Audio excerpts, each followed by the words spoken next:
하나님 말씀은 신명기 34장 9절부터 12절입니다.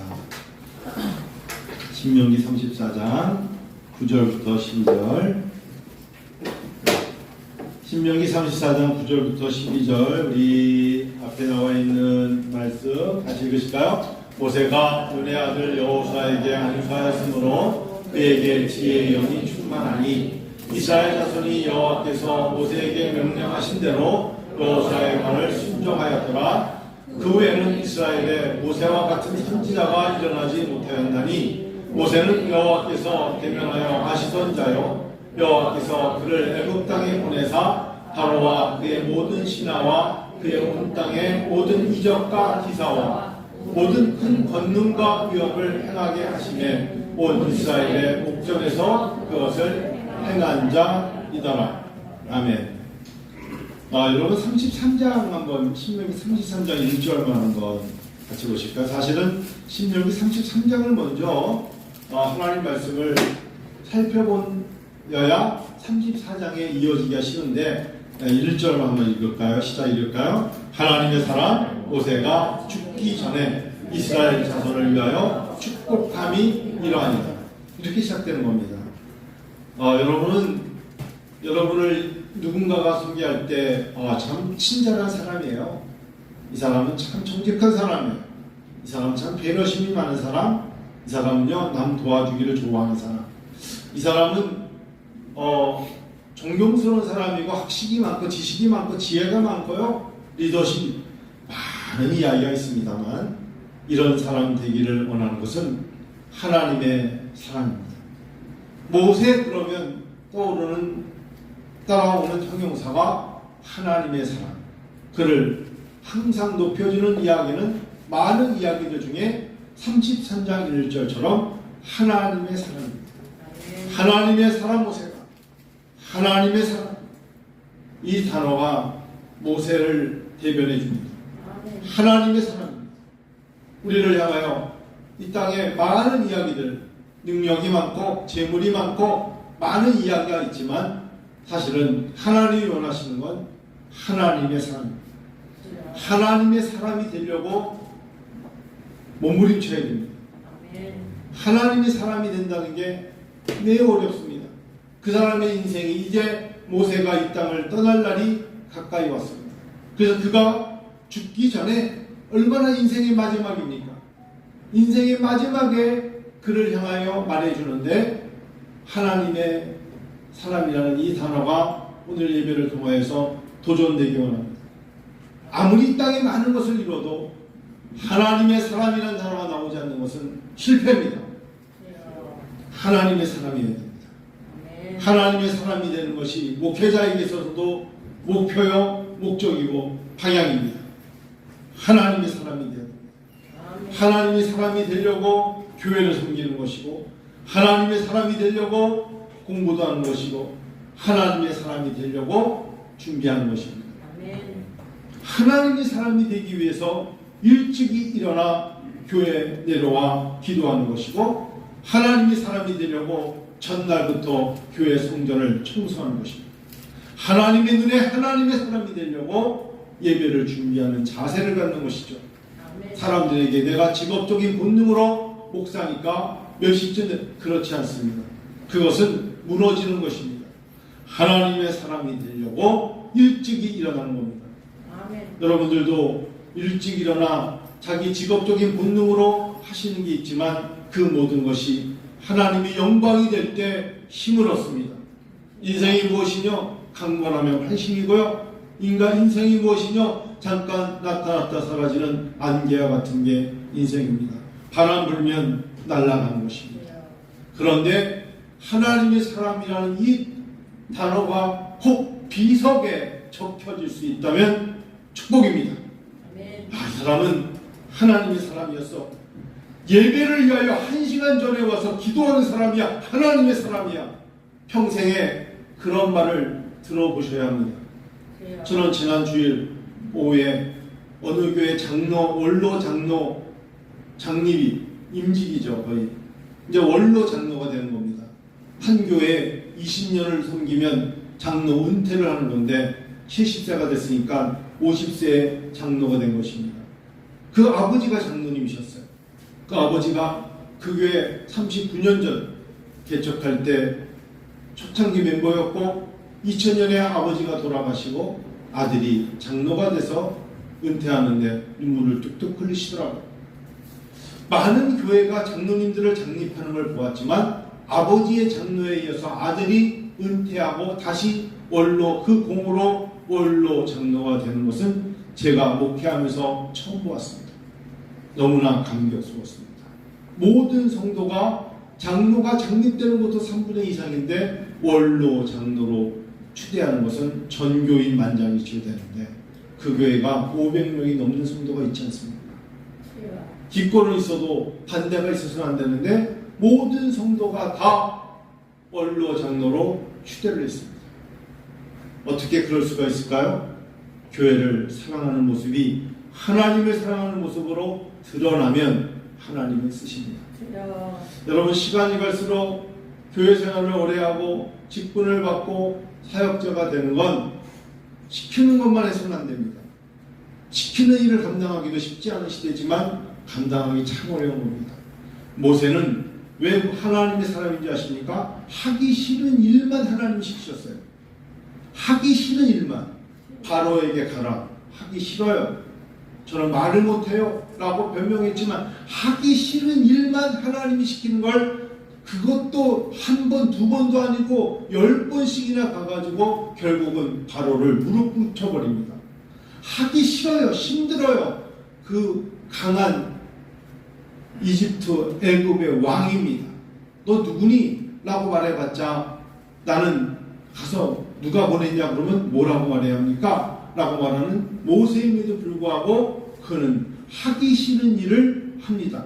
새벽에 누가 새벽에 일찍이 일어나 기도하기를 즐겨하는 자 사실은 많지 않습니다. 전날 몇 시에 잤냐고 물어봐 주십시오.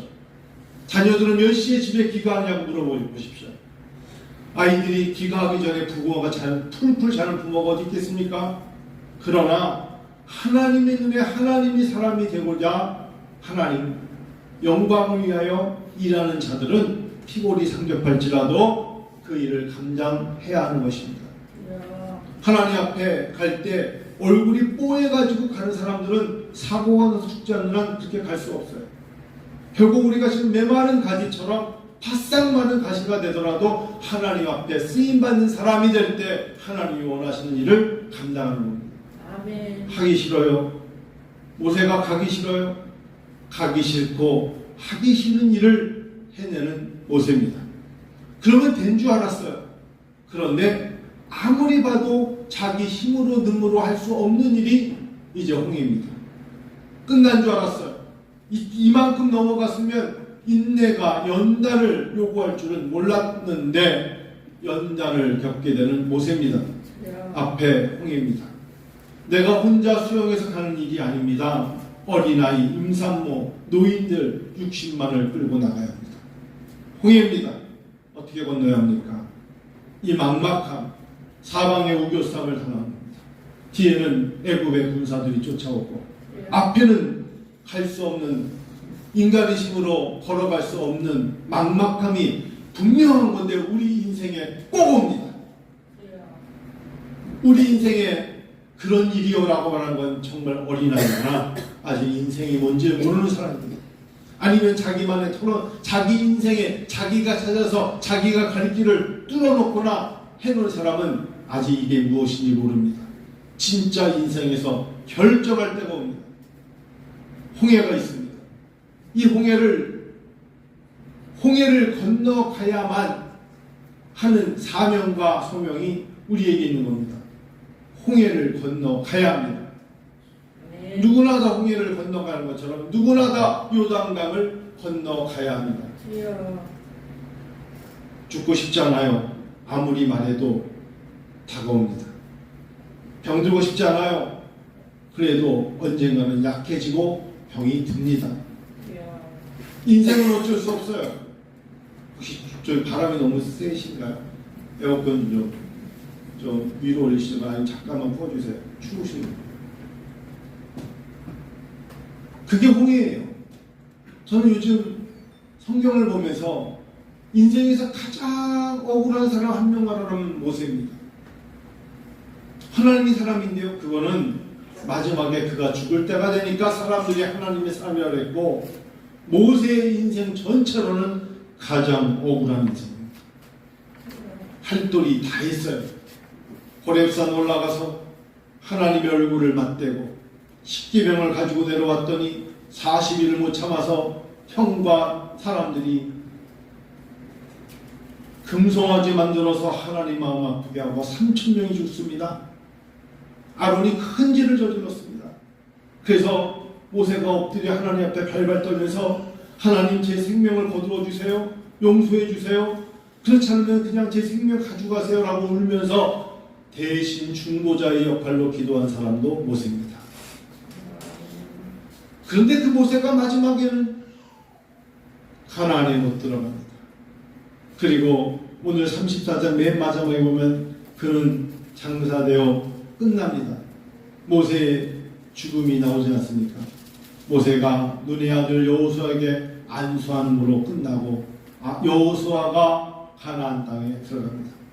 그리고 이제 모세는 온전히 하나님의 사람으로 손을 대고 기도하는 사람들에게 하나님은 복을 주십니다. 여호수아가 오히려 복을 받아서 하나님이 지혜와 지혜의 영이 여호수아에게 충만하게 합니다. 사실 8절에 보니까 이스라엘 자손이 모압 평지에서 모세를 위하여 애곡하는 기간이 끝나도록 모세를 위해 30일을 애곡한 걸로 성경은 모세의 일생을 마무리합니다. 모세는 어디 있습니까? 모세의 무덤이 어디 있는지 사람들은 고고학적으로 찾고 있습니다. 그만큼 모세는 광야에서 죽었다는 겁니다. 위치는 알지만 얼마나 많은 시간이 흘렀지 않았겠습니까? 인생에 있어서 억울하다면 억울한 사람이 모세입니다. 근데 모세는 죽기 전까지도 12지파의 사람들을 신명기 33장을 보니까 계속 축복합니다. 하나님 갓을 축복합니다. 하나님 요셉을 축복합니다.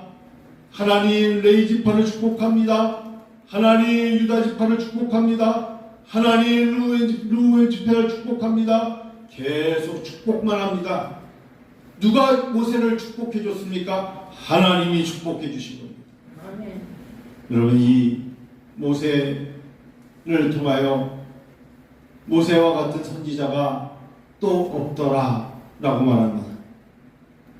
주중에 4월달에 반송소나무가 교회에 있는데 무릎보다 조금 허리까지 오는 소나무를 반송소나무가 이곳에 교회를 건축하면서 6그루를 심었습니다.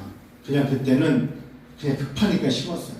그리고 한번 옮겨 심었는데 4월달이 지나면 여러분 알다시피 이제 이 송진이 있기 전에 송화가루가 엄청 다니는데 이 조그만 이 소나무에서 송화가 너무 많이 나오는 거예요. 통 살짝 쳐도 그냥 그래서 코가 막 막혀요. 그래서 제가 요런 가라 해가지고 전지가위로 송화가루 있는 데를 다 잘랐습니다.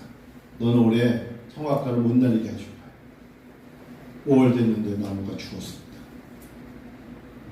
제가 나무 전문가에게 찾아가서 산곡농원장한테 가서 물어봤습니다. 반송소나무가 송화가루를 너무나 많이 유난히 그에 많이 붙였길래 전지가위로 잘라줬습니다. 그때 그분이 목사님도 숨통 자르면 죽어요. 네?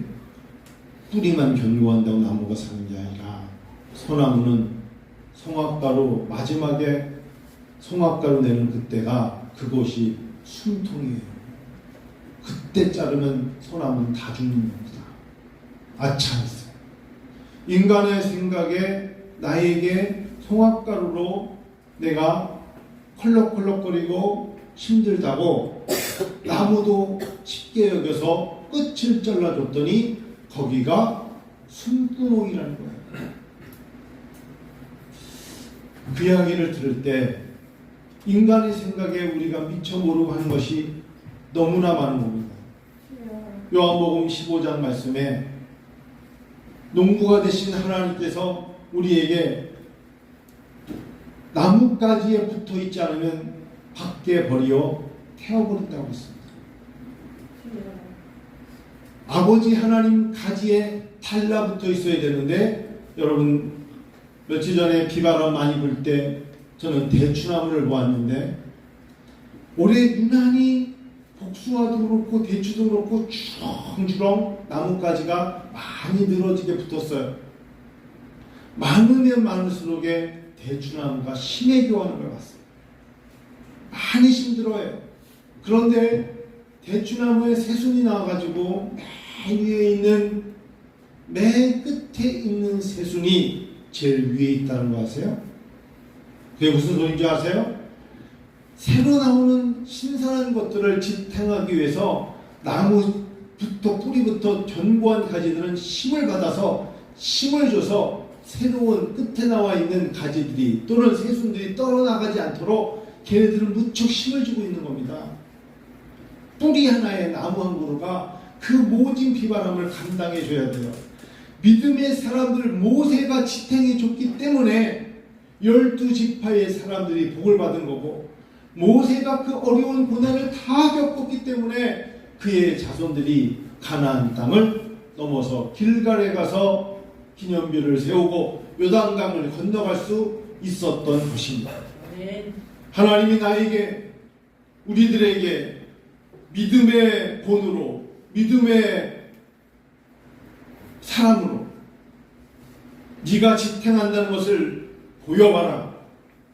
좀 믿음의 사람답게 믿음이 무엇인가를 하나님의 눈에 보여주고 주변의 사람들에게 보여줘서 받기만 하지 말고 믿음으로 뿌리에, 예수 그리스도의 뿌리를 붙잡고 첫 번째 나온 가지가, 그 가지 첫 번째, 두 번째 가지에 10개의 가지가 붙어 있을 때 네가 본 나무에 강한 자가 되어서 붙어 있어야 저 위에 목모르고 붙어 있는 여린 가지들이, 새순들이 힘을 얻지 않겠니? 라고 말할 때, 아멘. 모세는 그 일을 감당하고자 바로에게도 가고 홍해도 건너고 아멜렉과의 전쟁도 하고 40년 광야를 하면서 신명기의 설교를 3번이나 하면서 그들에게 뭔가를 말해주는 것입니다.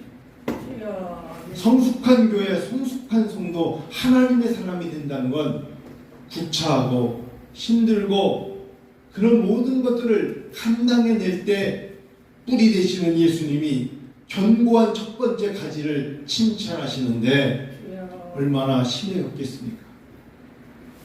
저는 오늘 신명기 34장을 바라보면서 그 외에는 이스라엘의 모세와 같은 선지자가 일어나지 못하였다, 이 말씀이 큰 도전이 되더라고요. 이 시대에 그래도 내가 만난 목사, 내가 알고 있는 목사, 내가 그리고 대화해본 목사라고 목사로서 살아가면서 그래도 하나님의 사람으로 살려고 노력하는 목사의 이미지로 이 땅을 떠나게 만드는 것이 서로 간의 인생 아니겠는가, 아멘. 그런 생각을 갖는 것입니다. 성도 여러분, 하나님의 사람처럼 사시기를 진심으로 축원합니다. 아멘. 조금 더 깨어 있으십시오. 아멘. 가장 우선순위로 하나님을 사랑하고 섬기는데 마음을 들이셔야 합니다. 주일이 됐네, 교회나 가볼까? 그건 하나님의 사람으로 가는 길이 아닙니다. 하나님을 섬기기 위해서 깨어있어 근신하며 하나님을 섬기려고 노력하여야 합니다. 아멘. 그럴 때 하나님이 주시는 진정한 기쁨을 체험할 수 있습니다. 그런 교회 되기 원하고 그런 성도 되기 원합니다. 아멘. 하나님이 인도하실 것입니다. 아멘. 모세가 120살에 모압 땅에서 죽습니다. 그리고 벳볼 맞은편 어느 골짜기인지 모르지만 거기서 장사되었습니다. 바로 이겁니다. 사람들은 자기들이 머물 곳을 비싼 돈을 주고 장지를 사놓고 여러 가지로 자기들을 위해서 준비할지 모르지만 모세 그 사람은 자기가 어디에 무덤에 묻힐 것인지도 모르고 그냥 이 땅을 떠나가는 것이 성경입니다.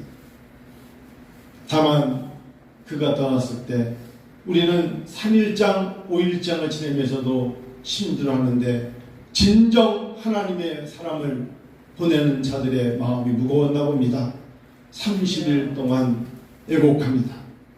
전 주변에 누군가가 이 땅을 떠나고 난 다음에 열흘 동안 그 자리를 떠나지 않고 울었더라 이 이야기를 제 생에서 보지도 듣지도 못했습니다. 그런데 30일을 애곡하더라. 하나님의 사람이었기 때문에 이런 감동이 있는 것입니다. 아멘. 여러분 우리가 30일은 아니더라도 이 사람이 어느 날 이 땅을 정말 떠나면 잠시 가서 절 3번 하고 2번 하고 오는 것이 아니라 악수하고 가서 조문하고 식사하고 오는 것이 아니라 3일 동안 어디 있던 간에 울어줄 수 있는 마음을 다할 수 있는 그러한 사람이 하나님의 사람이라고 오늘날은 말할 수 있겠죠. 30일은 아니더라도 3일 동안 그 사람의 힘듦을 그 사람이 이 땅에 살아오면서 하나님을 얼마나 잘 섬겼는가를 우리가 기억해 줄 수 있는 그 모든 것들이 우리에게 있었으면 좋겠습니다. 아멘. 그런 마음으로 설교를 오늘 하나님의 말씀을 선포합니다. 아멘. 조금이라도 우리가 아멘하고 생각하고 이 무더위에 조금 달라지고 나 자신의 몸 보양식에 너무 집중하지 말고 하나님의 사람으로 어떻게 살아야 될까 고심하면 하나님이 축복해 주실 줄 믿습니다. 아멘. 기도하겠습니다.